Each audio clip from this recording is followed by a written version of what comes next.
It's great to see people from St. Louis, Avila, Elms, the U.S. Federation of the Sisters of St. Joseph, Mount St. Mary's, St. Joseph's Educational Ministries. See you. Thanks for introducing yourselves. Good morning. St. Catherine University. So it's so good to have you here. Welcome to this first session of the second day of the Association of Colleges of the Sisters of St. Joseph's National Gathering, entitled Leaning into the Charism, Living into Change. Yesterday, we had presentations on the gift of the charism, leading with love, and navigating hard conversations. And today, we're welcoming two other great speakers. Whether you joined us yesterday or joining us for the first time today, a very warm welcome. I'm Martha Malinsky, Executive Director of the Association of Colleges of the Sisters of St. Joseph. This national gathering happens with the help of many people, and I'm grateful for their support.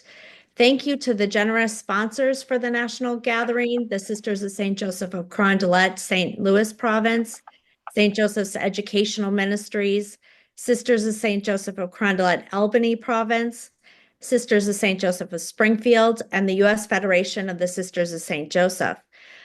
Please join me in thanking them for making these sessions possible. Today's session is How Did We Get Here and Why?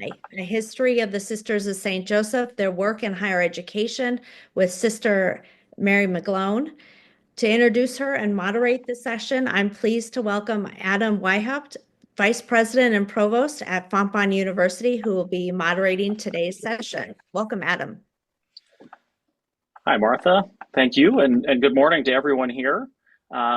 I want to thank everybody for joining us for day two of this conference. And I'd like to just take a moment to particularly thank Martha and the faculty and staff facilitators at Avila University for what I think has been an impressively smooth virtual conference. Thank you all very much. As we would all expect from an ACSSJ conference, there have been lots of opportunities to grow our relationships with each other and among campuses, and to learn more about the relationship between the charism and our work in higher ed. And today's presentation is more of that. For our first presentation today, I invite each of you to put your questions in the chat as you think of them. And Sister Mary will address as many of those as possible at the end of her presentation. Our presenter this morning is Sister Mary McGlone. She currently serves on the congregational leadership team for the Sisters of St. Joseph of Carondelet. She earned a doctorate in theology from St. Louis University and has written two books, Anything of Which a Woman is Capable and Called Forth by the Dear Neighbor, on the history of the Sisters of St. Joseph in the United States. Sister Mary writes a regular column for the National Catholic Reporter reflecting on the weekly scriptures. I would encourage you to give it a look for her perspective. As a Sister of St. Joseph for over 51 years, she's ministered across the U.S. and abroad. Her ministry includes serving in various faculty and staff roles, including at Avila University, Fontbonne University, and Mount St. Mary's University. She's also served as a board member at both Fontbonne and St. Catherine University. She also led a nonprofit for 10 years. Sister Mary hails from the Denver area and enjoys playing the guitar. I'm very excited to hear her presentation today entitled, How Did We Get Here and Why? A History of the Sisters of St. Joseph and Their Work in Higher Education. Welcome, Sister Mary. Thank you. Thank you, Adam. And it's really fun to be looking around this screen and seeing so many people that I know and maybe haven't seen for a long time. So that's great. Now, Adam said that I have a PhD in theology. I'm going to warn you now, it's in historical theology. And as you see, my last name is McGlone. So that means that I'm a storyteller trying to find where God's working in it all. So now I will try to begin to share my screen and begin this presentation. This is tricky.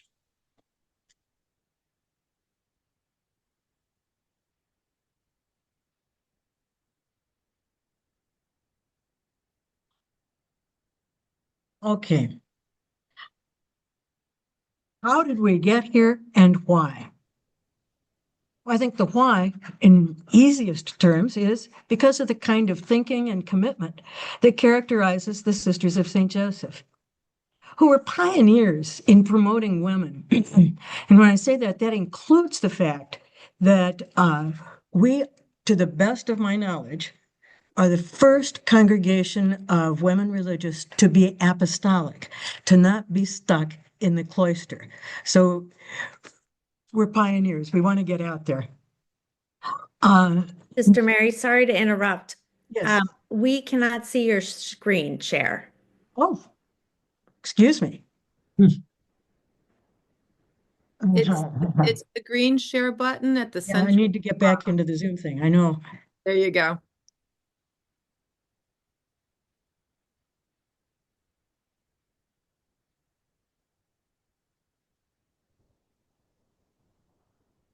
Now I just have to get the things set up again.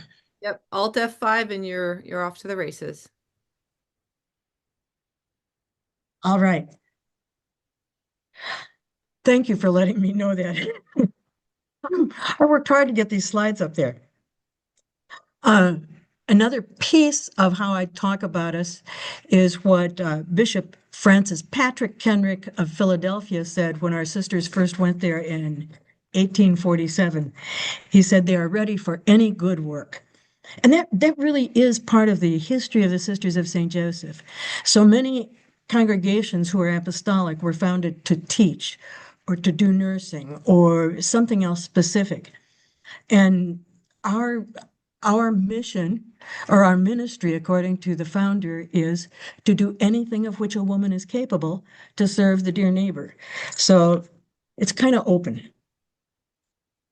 Women's education is what we're talking about today. Stealing from St. Kate's, educating women to learn, to lead and influence. The first obvious thing about the CSSJ tradition in higher education is that we began because we saw the need for serious education for women. When I did some quick research, I didn't come up with any colleges or universities founded by women religious in Europe. So it sounds like the US was kind of a pioneer in this too. Our tradition, CSSJ, in higher education began in the early 1900s and was addressing a problem that's been around since we have recorded history. And that is the position of women in society. So I'm going to do just sort of a quick run through of some of the history that provides the ideological background for why our work has been necessary. When we went to the Greeks, Socrates agreed that women should receive the education necessary. The intellectual capacities of women, he said, are as various as those of men, and that physical unlikeness among men does not necessarily imply unlikeness of capacity and pursuit.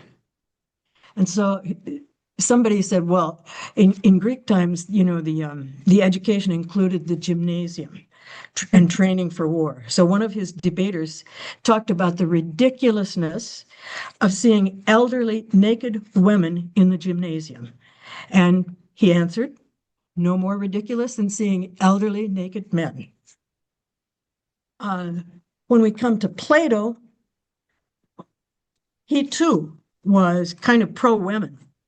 He said, women and men have the same nature in respect to the guardianship of the state, save insofar as one is physically weaker and the other is stronger. A man and a woman who have a physician's mind have the same nature. If women are expected to do the same work as men, we must teach them the same things. Unfortunately, his follower Aristotle wasn't quite as strong on that. He said the male, unless constituted in some respect contrary to nature, is by nature more expert at leading than the female. The relation of male to female is by nature a relation of inferior and ruler. So there we get a sense of why where Aristotle won in those long-term debates is basically what we would say. And yet, even in Aristotle's time, there were women who were significant philosophers, educators, as in, I'm going to slaughter her name, I think, Hypatia of Alexandria. She made significant contributions to astronomy, mathematics, and philosophy, was well loved and debated with everybody, but she didn't last long because Christianity didn't think she was telling the truth. So, what impact did Christianity really have?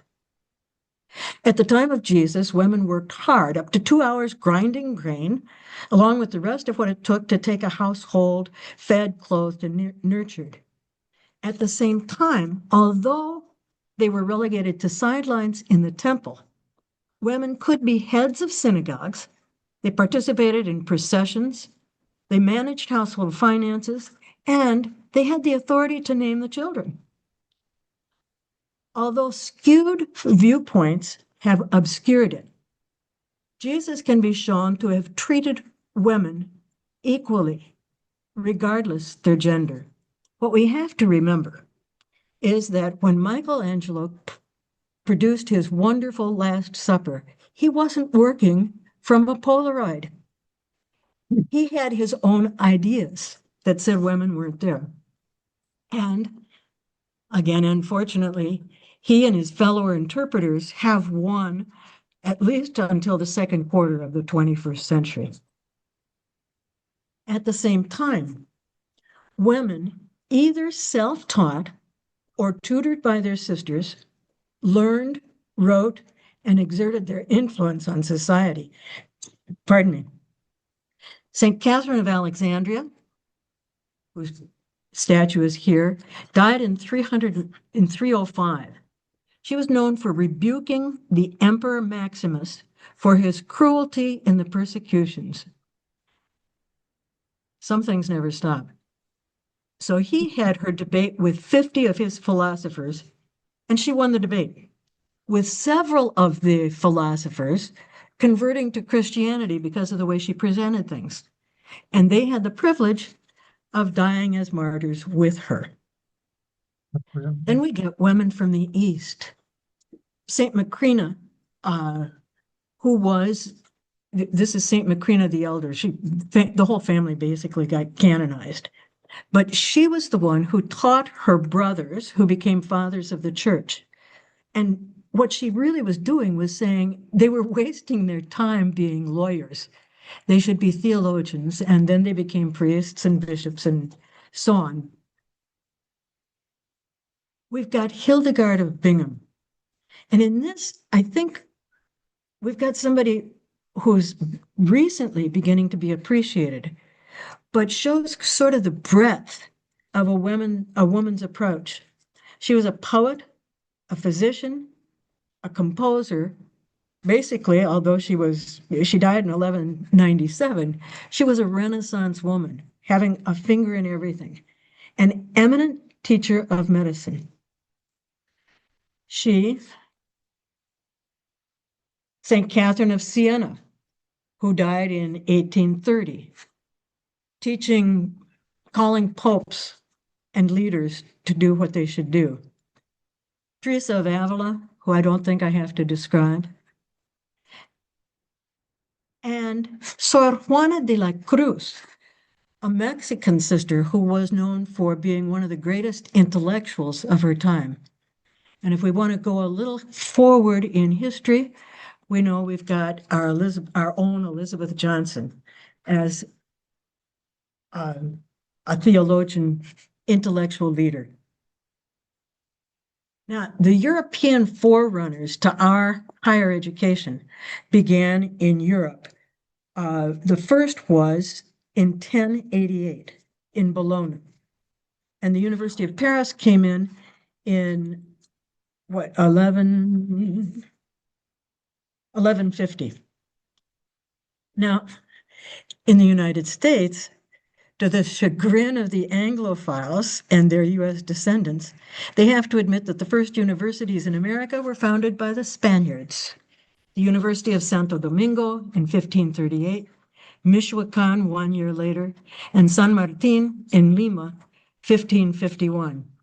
Now, as we look at this, it's interesting that knowledge is depicted as a woman and all the scholars as men.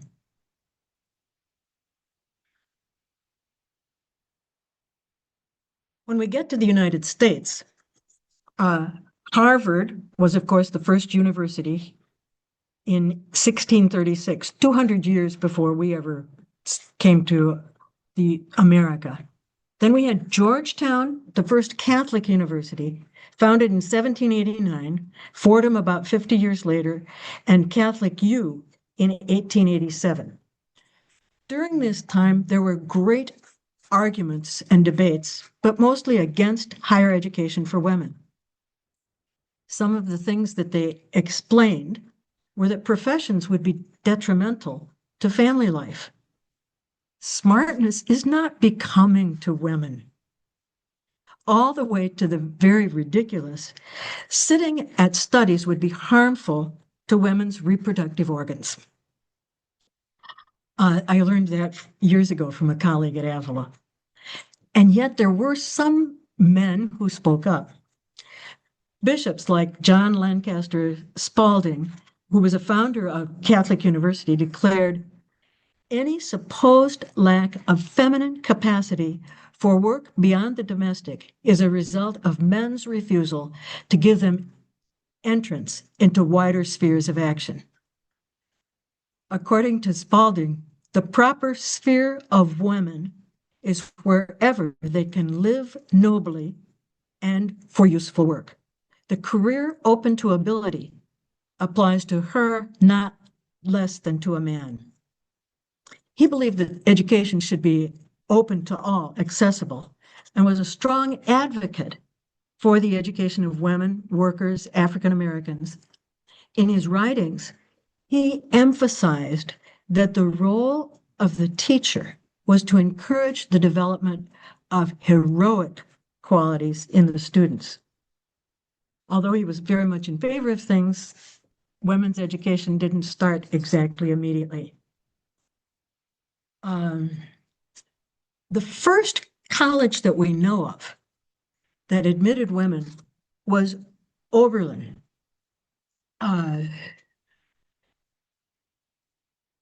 Oberlin was open not just to women, but to anyone, slaves, freed slaves, anyone who wanted an education and could do it.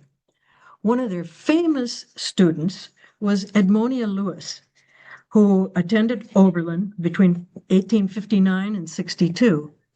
She was an artist, worked as a sculptor, and went to Rome by 1865, probably because Europe was an easier place for a Black artist.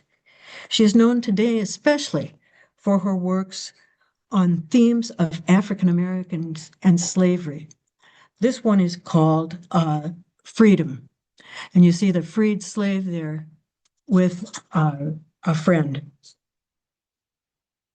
So the Protestants also were beginning to open colleges to women. Mount Holyoke in 1837, Wesleyan in 1839. So here we've got women's colleges among the Protestants. Well, this meant that the miters went on fire. They began to encourage women's colleges. St. Mary of the Woods was the first Catholic women's college, founded in 1846, which is before Catholic University was founded. So from then until 1925, 42 women's colleges opened. Today, there are 8 Catholic women's colleges, Mount Mary and Alverno in Milwaukee. Interesting that Milwaukee would have 2. St. Benedict in Minnesota, St. Kate's, Trinity, the first liberal arts college for women in 1897, the College of St. Mary in Omaha, St. Mary's in Notre Dame, and Mount St. Mary's in Los Angeles. Those are the remaining Catholic colleges for women only. Now, we come to our history. The College of St. Catherine might be, we can use it as a sample because its characteristics show up in every other CSSJ college. Educating women. St. Kate's owes a lot to Bishop John Ireland, who, by the way, had two sisters who were sisters of St. Joseph and a cousin, all in the Carondelet congregation. He was instrumental in founding Catholic University. He was also a little bit suspect because of his way of putting democracy together with theology.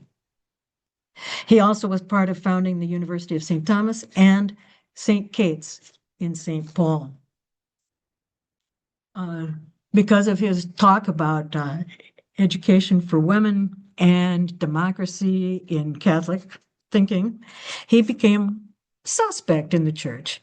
And unfortunately, he and his sister Seraphine, who was provincial of the Sisters of St. Joseph and St. Paul for a long time, they burned their papers before they died, supposedly, I guess, to preserve their reputations in front of accusations of being modernists or Americanists. But what a loss to us. So, speaking of sisters in general, Ireland said, to its sisterhoods, the church commits a very large part of its work. And so effectively do they do their task, that they do the work of God and collaborating with divine grace. In them, all humanity is honored. Womanhood, especially, is honored.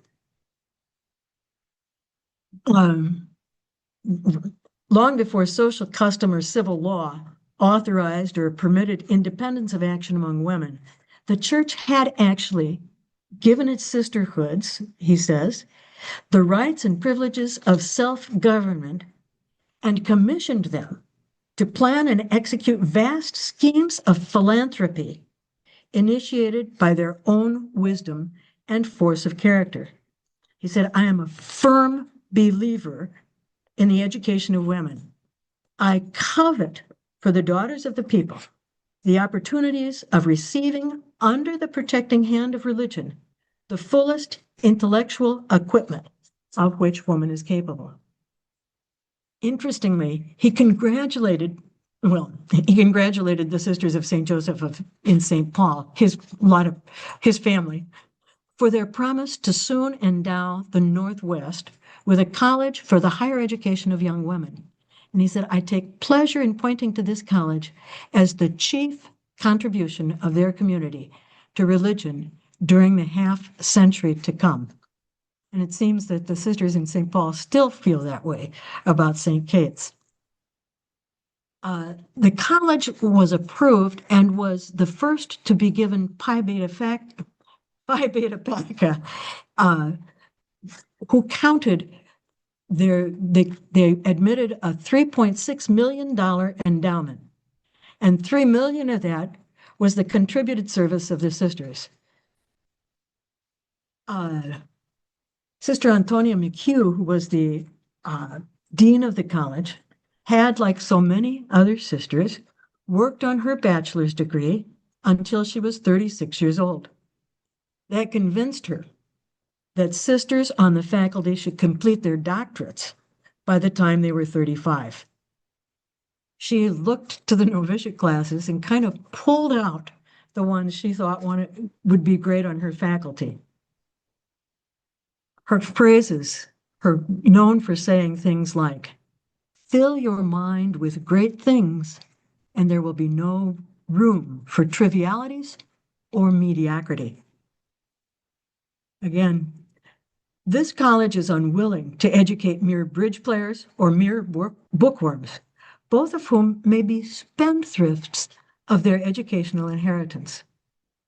We would keep the reward of our education for what we aim at, the development of happy, energetic, richly educated, and therefore resourceful girls, ready, capable, glad to serve, with the strength and beauty of Catholic womanhood.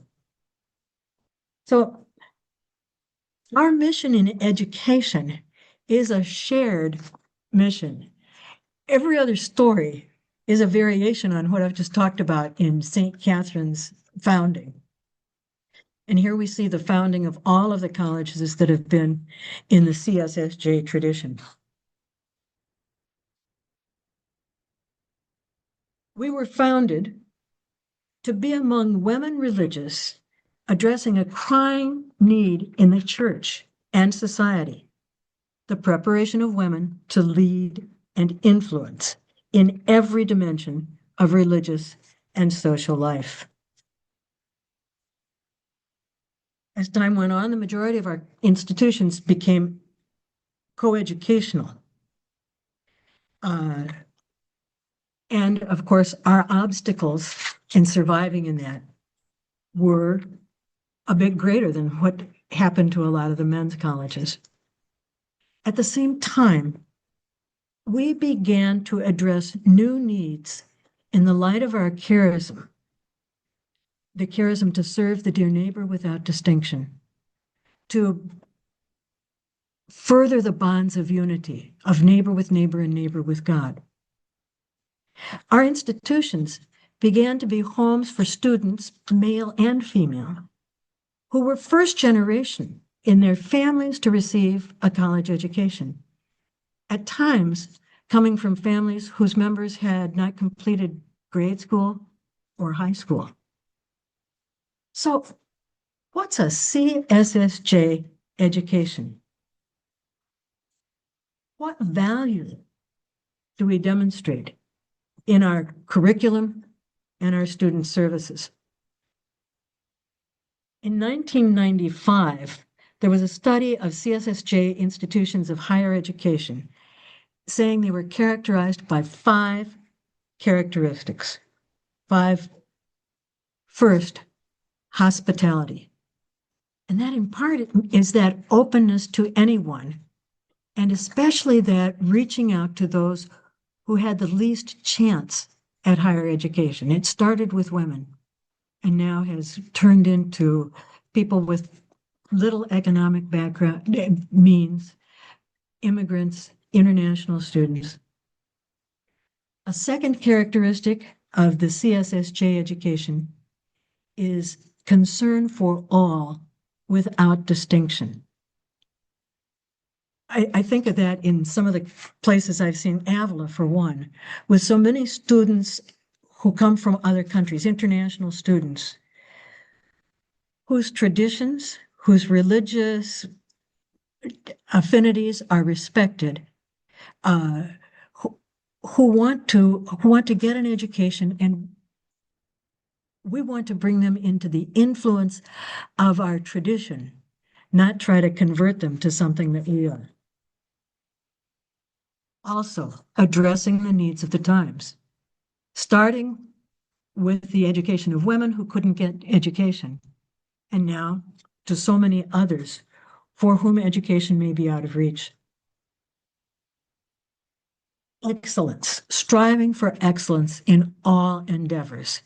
You'll read that in the consensus statement of the Sisters of St. Joseph, saying that, well, like the sister from St. Kate's said, to prepare women to be everything they can be, to do everything they can do. And we would say to serve the dear neighbor. And making a difference in the world. The sister who did this study, Sister Catherine Miller from Chestnut Hill College, said, these distinctive characteristics are not totally unique, and they are not separate from one another.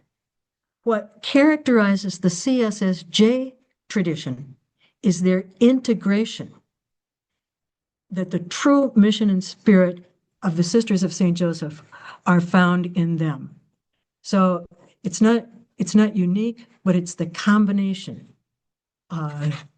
Hospitality without distinction, serving the needs of the times. And that's going to be an ever-changing target, to know what is the greatest need now and how can we respond to it. Today, well, now I'm speaking as a sister of St. Joseph, who's been involved in higher education as a campus minister, a theologian, and a board member. And I always thought that the first two, campus ministry and faculty, were what prepared me best for serving on any board. What are the needs that we are seeing and responding to? First-generation college students. The need for community and spirituality. We know how many places we're hearing that spirituality, community, is a tremendous need in all of society today. What are our greatest challenges? Well, obviously, having the money to do it. How do we find that? But more than that, asking ourselves, how are we educating for life and not just to make a living? How are we preparing professionals who can bring ethical thinking and a global worldview to what is coming around the bend that we really can't quite see yet? When we talk about the signs of the times, I was really struck by this article, opinion piece by David Brooks a few weeks ago. He was criticizing the president and said, producing something this stupid is the achievement of a lifetime. In this column, he cited the Andreas Schuyler, who told the Financial Times 30% of Americans read at a level that you would expect from a 10-year-old child. He continued, it's actually hard to imagine. Every third person you meet on the street has difficulty reading even simple things. Brooks says the main cause is probably screen time. Not just any screen time. Activity initiating a search for information on the web may not weaken your reasoning skills, but passively scrolling through TikTok or X weakens everything from your ability to process verbal information to your working memory and your ability to focus. He says, you might as well take a sledgehammer to your skull. He said, we're abandoning a value that used to be pretty central to our culture. The idea that you should work hard to improve your capacity for wisdom and judgment all the days of your life. That education, including lifelong out-of-school learning, is really important. He goes on. Lady, what happens when people lose the ability to reason or render good judgments? Look at the tariff policy. He says, I've covered a lot of policies over the decades, but I've never seen a policy as stupid as this one. And here's the problem. It's not just about that policy. He says, it's based on false assumptions. It rests on no coherent argument in its center. It is jumble-headedness exemplified. And it's put forth by people who are self-satisfied, unable to recognize flaws in their thinking. And they produce mayhem. So he says, producing something this stupid, and it's not just that policy, is not the work of a day, it's the achievement of a lifetime. Relying on decades of incuriosity, decades of not cracking a book, decades of being impervious to evidence. He finishes, back in Homer's day, people lived within an oral culture. Then humans slowly developed a literate culture.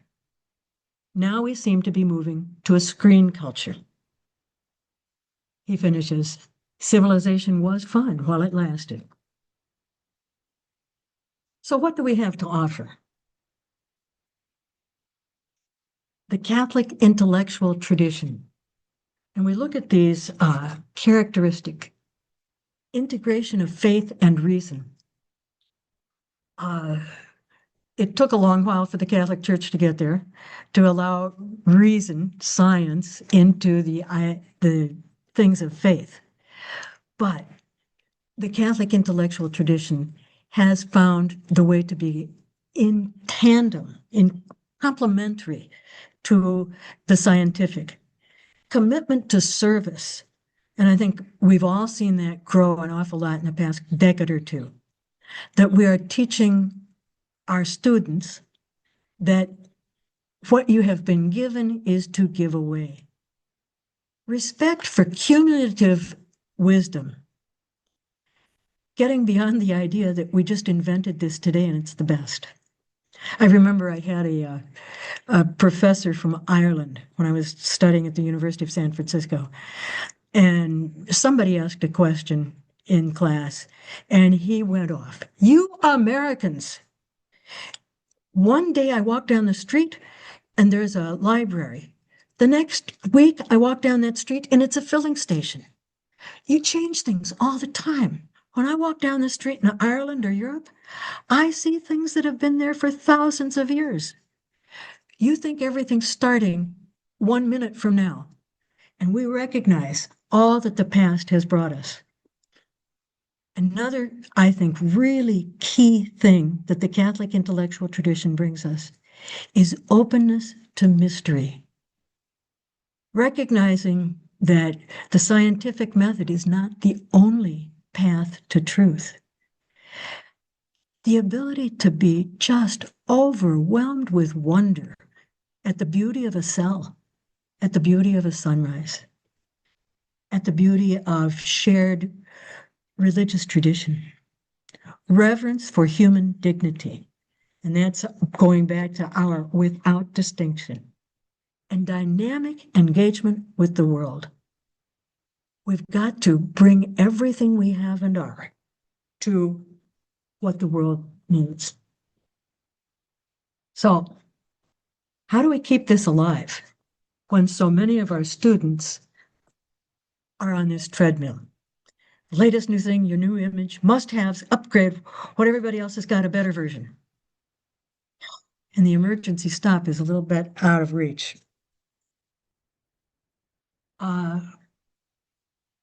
We're challenged by AI, all of AI's possibilities. Pope Leo has just laid out a vision of the papacy that identifies AI as a major challenge for humanity. How do we address this in the Catholic and the CSSJ tradition? That's going to be a challenge for the next decade. And to help our students think critically about it all. And the other thing that's a challenge for us is going to be our CSSJ and charism identity. The Sisters of St. Joseph were founded to carry out the mission of working to foster unity of neighbor with neighbor and neighbor with God. This has been the underlying principle of all we do, including in higher education. The CSSJ charism is one of ongoing growth.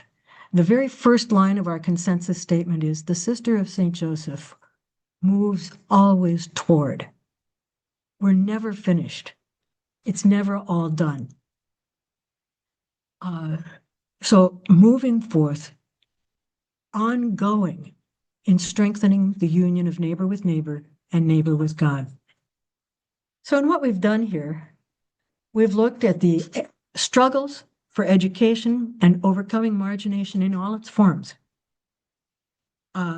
We've looked at Catholic education's ability to inspire the whole every student, every person, the respect for the dignity of every person so that everyone can be all they can be for the world. We've talked about our charism identity. And so now, what do you see as the greatest needs for the charism of unifying love and the CSSJ tradition? At what point would we have to say, the way our curriculum, student services, etc. go, we've abandoned the mission for the sake of survival, more students, professions without the grounding in the liberal arts philosophy for attracting students? What is today our most pressing challenge? And that's what I have to say to you today in looking at what ways, in inviting you, asking you to see in what ways you can continue to create the atmosphere and education that develop the values that we have. Thank you. Thank you very much, Sister Mary. That was a very interesting, very thought-provoking presentation. Let's give her a round of virtual applause, please. Thank you. Thank you. I hope that that over the course of that presentation and maybe in the questions at the end, you thought of some questions, or you might want to respond to some of those questions that Sister Mary asked. I would encourage you to put some of those in the chat there. Sister Mary, maybe I'll try to prime the pump a little bit here by asking you about a comment you made here at the end. You know, are we downplaying our Catholic identity as you know, as society becomes increasingly secular? I think about my own children and the way in which they interact with the church. What would you say is the relevance of Catholic and especially CSJ education in this environment and for our society? One of the things that I'd say is a lot of what David Brooks was talking about.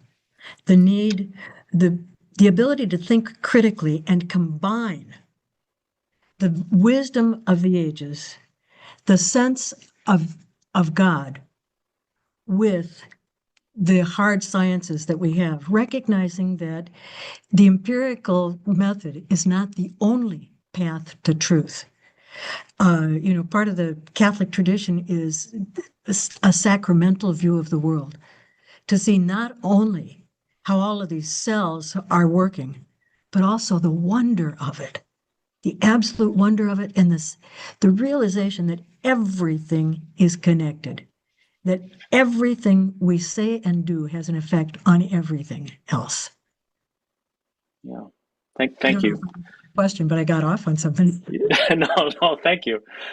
Leslie Smith asks, how would you respond to the sense of self-righteousness that often accompanies polarized positions?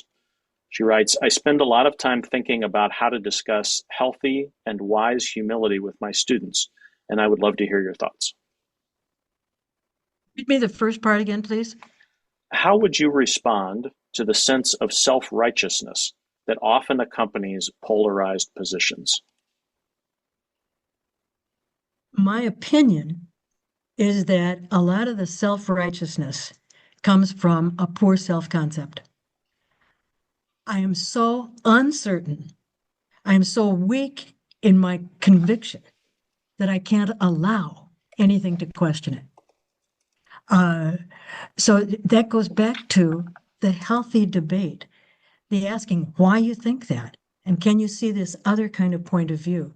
And one of the greatest things that we can bring to that is what we have when we've got the diversity of students and helping them be able to articulate their distinctions in order for everybody to grow as more whole human beings. Speaking of diversity, Sister Carol writes in the chat, she says, the threat to DEI, which our charism embraces, is a challenge to navigate today with the threat of federal funding cuts. How would you suggest that we could remain true to the charism under this distress? Wondering if simply we need to stop using that vocabulary and go for unity of neighbor with neighbor and neighbor with God, love without distinction. That's core to us. And it's really everything that DEI is trying to do. Just let those words not stop us, not trip us up. That y'all probably, you're much more in the trenches on that than I am, but just, say it in different words and say it in our charism words, because nobody can say we can't do that. Yeah, keep doing the work that's true to our charism in the way we would say it. Thank you. Lori Wright-Gary asks, do you think all CSSJ universities should require at least one religious studies course? Or maybe more broadly, how do you see the role of religious studies courses in our universities, and how does that help people understand both their own self-concept and be able to navigate and understand what's next, even if we don't know what's next? Now, I'm not an administrator. And I've been a faculty member, including with some of the people I see here on the screen. But I think that religious studies, philosophy, the two things that I think any of those courses would have to bring are critical thinking and breadth of awareness, a global viewpoint, a recognition that there are different cultures that do things very well in different ways, and appreciating what that can all bring to us. Well, and I appreciate your comments earlier about students needing to develop a strong self-concept. I think courses like you mentioned, courses in religious studies or theology and philosophy help students develop that self-concept. It's not only what I think, but why do I think it?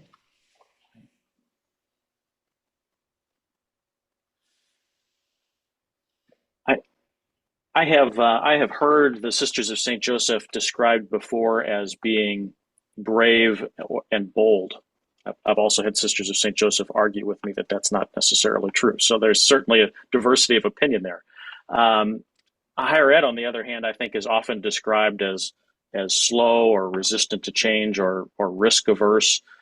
I wonder if you can offer your thoughts about whether you think ACSSJ member institutions should be braver or bolder, and if so, how we might emulate some of those qualities. Not sure exactly what braver, bolder means, but I just keep going back to critical thinking. Let somebody who thinks really differently be a speaker on campus and get to the why that person thinks what they think. Not just Helen Prejean, but, somebody from the other side. Why do they think that? So that I just think that's the key that we've got to offer. And to use things like, this is our charism identity. So we're going to do it.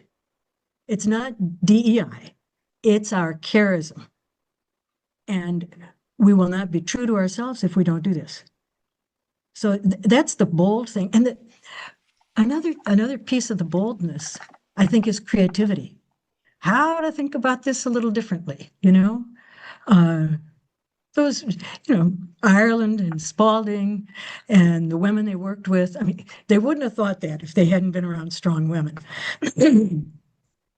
But how to bring a whole lot of creativity into the ways we respond to today's needs. Thank you. You're taking me beyond my expertise here.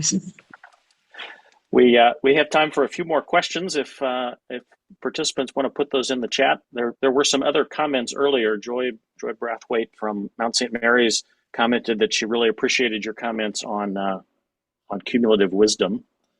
And in response to your comments about Pope Leo and AI, Diana, Dr. Perdue asked a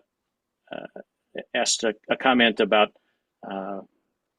AI and the Swiss Church, and also put something in the chat. I would encourage folks to scroll back and look at maybe a joint project on a visual digital timeline of these events. So folks who are interested, I encourage you to scroll back through there. Sue Ellen McCalley writes, CSJ schools should be educating students for life and not just for a job. And yet government and society seem to focus only on the job now. How can we deal with this? Any advice on how we can deal with that? Well, one of the things we've got to realize that it's in this culture, somebody doesn't get out of college and do the same thing for the rest of their lives. Maybe they do as physicians, but even that, it's always changing. So we've got to educate people to know how to ask the questions and where to find potential answers, not just know how to crunch the numbers, because everything's going to change in the future in ways that we can't yet imagine. So that's what we have to prepare people for, not being the best accountant, on the block. Yeah, prepare them for the multiple jobs that they might hold. Thank you. Yeah. One participant asks where they can find the 1995 study that identified the 5 characteristics of CSJ colleges and universities. And the answer just came up. Oh, there it is right there. Martha, you're on top of just it. put it up. Thank you. Okay, so you're ahead of me here. Emily Lopez Loomis writes, AI is increasingly used in both the workplace and in the classroom. She's worried about how it's integrated and coming into our daily lives, but also recognizes how helpful it could be for learning. What are your thoughts on this topic? How should we think about AI with the CSJ approach? And subsequently, someone writes, and how can our institutions speak prophetically for our Earth and the impacts of AI on things like energy consumption and clean water? Any thoughts about how the charism might inform our response to that? I think that's what you need to talk about among yourselves. How can you do that out of your own specialties? What does history have to bring to that? What does chemistry or science, biology, physics? Physics really is where the theology is going. So, how you all have to figure that out. You're in the trenches, I think. Well, and I appreciate you highlighting that we need a diversity of disciplines to approach these problems. I think that's absolutely right. We're just about at the end of our time here today. I want to thank Sister Mary again for her really insightful presentation and great engagement from everybody in the chat here on this topic. The next session this morning starts at 11:15 Central Time. The link is there in the chat. It's the title is Transactional versus Transformative Education, Realizing the Promise of a Mission-Driven Core Curriculum. Suzanne Delguizo will be the presenter for that session. So thank you all again very much. I know that the recording will be available if you want to come back and think about this topic some more later or share it with some of your colleagues. Thank you again. Have a great day.